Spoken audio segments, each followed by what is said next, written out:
Thank you. Um, I'm not the only one, but for a long time I felt like I was.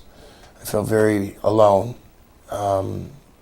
Even still, I still struggle with it. However, I'm not. I have people I can reach out to now that have been in the shoes that I wore. They've worn boots with me. So as I feel alone, I still know I have people I can reach out to that aren't just going to say, it'll be okay. They can actually say, I understand, I've been there. Right. And they have. How many veterans that you run into in the community are addicted to drugs? All of them? I'm going to guesstimate 95%. Wow.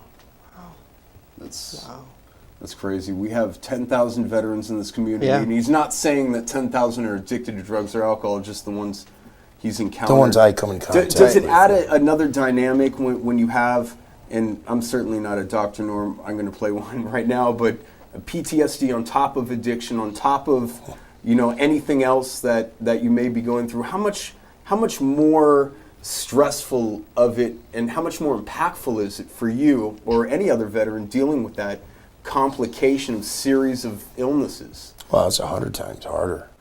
It complicates it tenfold.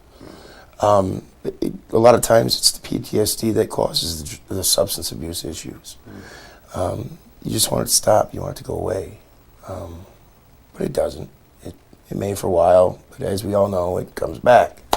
Or you get legal issues, and then it's just exacerbated 100 times. Do you think we could do more in this community? I know it's a veteran-friendly community in terms of some of the services, but could we be doing more? What if the PFC Dwyer Foundation didn't exist?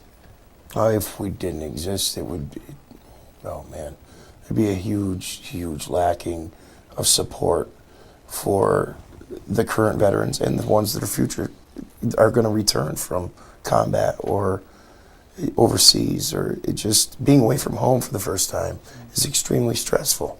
You get very alone. Wally, a lot of times we know that a lot of the veterans will self-medicate when it comes to PTSD. Is that where a lot of that substance abuse comes from? Yes. Yeah.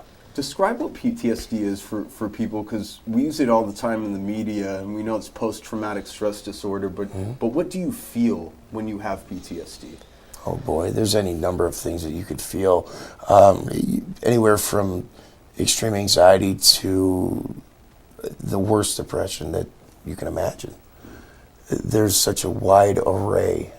There's no set schedule or a time frame. The symptoms are scary. And what does how do you know that you have it? Are you diagnosed with it? Does your equilibrium feel off? Are you jumpy at things you would ordinarily be jumpy at or with? If you have it, you know you have it. It's just one of them things where if you have PTSD, any traumatic event, anything that significantly impacts your life, it can cause PTSD. Anything. It doesn't have to be combat. It doesn't have to be military service.